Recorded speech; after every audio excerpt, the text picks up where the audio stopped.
बच्चों, आज मैं आपको सुनाऊंगी एक जादुई गांव की कहानी।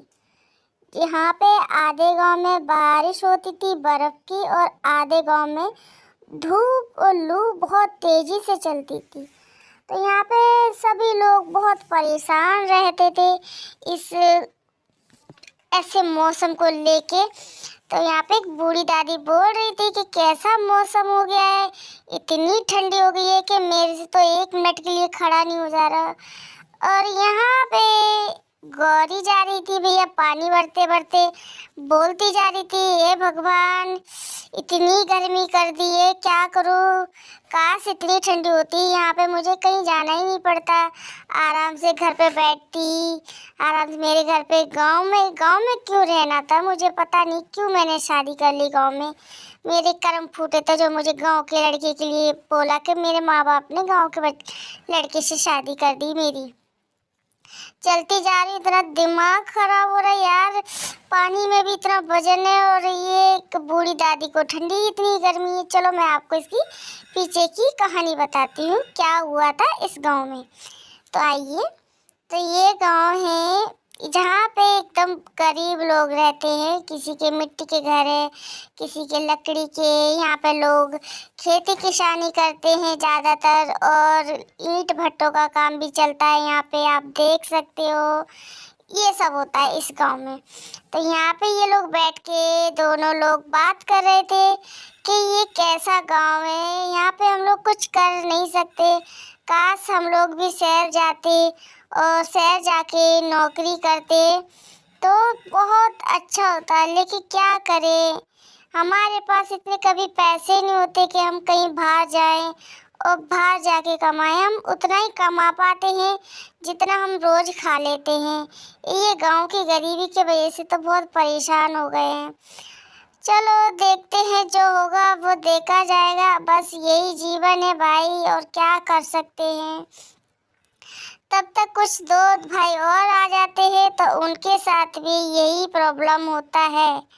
तो इन भाइयों को पता नहीं क्या हुआ, बोलते हैं कि ऐसा नहीं है भाई, हम अगर चाहें तो कुछ भी कर सकते हैं, बस हमारे अंदर एक एकता होनी चाहिए। पर वही है ना कि आदमी अगर थोड़ा सा पैसा बढ़ जाए तो एक दूसरे को देख के घमंड हो जाता है। भैया ऐसा नहीं करना चाहिए आप सभी को।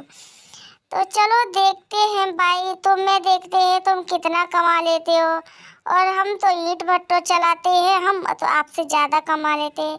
मैं तो कहता हूँ कि तुम दोनों भी आया करो ईंट भट्टों पे काम करने के लिए, रोज़ की दिहाड़ी तो मिलती है वहाँ पे। तब तक एक दादी माँ आ जाती हैं जो चारों को समझाती हैं, कभी भी एक दूसरे की कमियां मत देखा करो, बस एकता बना के चलिए, तभी आगे बढ़ेंगे। हमारा जो गांव में बहुत गरीब है, इसीलिए मैं तो सभी से कहती हूँ कि बस आप लोग एकता बना के रखिए, जिससे कभी कोई ये ना कह पाए कि हमारा गांव है, क्योंकि गांव की बेइज्जती सभी लोग कर देते हैं शहर वाले।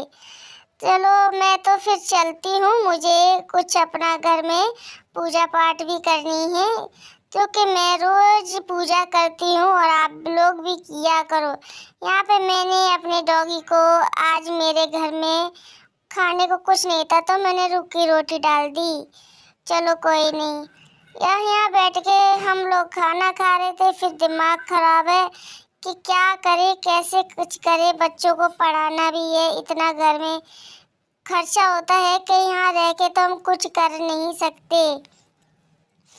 क्या कर सकते हैं हम लोग भी, अगर गांव से शहर जाते हैं तो शहर में भी इतना बड़ा शहर होता है कि कुछ कर ही नहीं सकते हम, बच्चों को छोड़ के नहीं जा सकते, बूढ़ी माँ है उनको भी छोड़ के नहीं जा सकते। तो क्या करें फिर ना, यहाँ पे सोचते हैं गांव में कुछ अपना ही सब मिलके कोई अच्छा सा धंधा डालेंगे, सभी लोग गांव में ही रहेंगे, कहीं नहीं जाएंगे, और यहाँ पे हम लोग खाना खा खा के बातें करते रहते हैं। तब तक बूढ़ी दादी भी अपना खाना निकाल लेती हैं और खाने के लिए तैयारी करती है। इसीलिए एक छोटा सा पिल्लू आता है, डॉगी, तो वो भौंकने लगता है, उसे भी भूख लगी होती है, तो दादी कहती चल एक रोटी आज तू खा ले, मैं एक कम खा लूँगी। फिर इतने में देखते हैं गाय भी चिल्लाने लग जाती है काँव काँव करके। तो गाय को भी एक रोटी देती है। भगवान चलो कोई नहीं, आज मैं नहीं खाऊंगी, लेकिन मेरे दरवाजे से कोई भूखा नहीं जाना चाहिए। इसी में गांव के अंदर से एक माता निकलती है, बोलती है कि मैं इस दादी माँ के पूजा पाठ से बहुत ज़्यादा प्रसन्न हूँ, इसीलिए मैं आप लोगों का एक मनोकामना पूरी करूँगी। बोलिए आप लोग क्या क्या चाहते हो, क्या है आपकी एक मनोकामना। तो सभी लोग मिलके पूछते हैं क्या करे, सब लोग एक दूसरे के साथ सलाह करने लग जाते हैं। तो वहाँ पे बूढ़ी माँ बोलती है माता हमको कुछ नहीं चाहिए, लेकिन जो पीछे लोग बोलते हैं कि नहीं, हमारे गांव में सर्दी का मौसम कर दो जिससे हमारी फसल अच्छी हो, हमारे सब कारोबार चले, क्योंकि हमारा जो गांव बहुत गरीब है, ये वो बहुत सारी बातें बताते हैं। तो माता उनको इनकी एक मनोकामना कर देती है पूरी, जिसमें 6 महीने धूप 6 महीने सर्दी होती है। तो देख सकते हो 6 महीने धूप के पड़ने से पूरा तालाब सूख गया, खेती की नमी सूख गई, सूरज इतना तेज निकल रहा है कि ईंट भट्टे वाले भी बहुत परेशान है, इसमें पसीना पसीना, काम करने का भी मन नहीं कर रहा है। भगवान को भी बार बार कोस रहे हैं, भगवान को बार बार कोसे भगवान कैसा मौसम बना है। यहाँ पे एक बूढ़ी दादी है जिनको इतनी ठंडी लग रही है कि कुछ कह नहीं सकते। पहले भगवान भी सोचता होगा कि कैसे इंसान मैंने बनाया है कि कभी मैं इनकी मन की पूरी कोई बात कर नहीं सकती। मैंने इनके मन की इन्होंने बोला ठंडी ज़्यादा है गर्मी ज़्यादा है, तो मैंने दोनों मौसम का कर दिया, लेकिन इनको खुश करना नामुमकिन है। इंसान जो है ना, इंसान को कभी भी खुश नहीं कर सकते, क्योंकि इंसान कहते हैं ना कि भगवान कहता होगा मैंने एक गलती करी इंसान बना के, क्योंकि इंसान को तो जितना दो उतना ही कम है। कभी भगवान को शुक्र नहीं करेंगे, बस भगवान में कमियां निकालना शुरू करते हैं। तो बूढ़े बाबा यही सब समझाते हैं कि आप लोग बस भगवान जो करता है सब अच्छे के लिए करता है, लेकिन नहीं, आप लोगों को तो बस जितना दे भगवान उतनी कमी।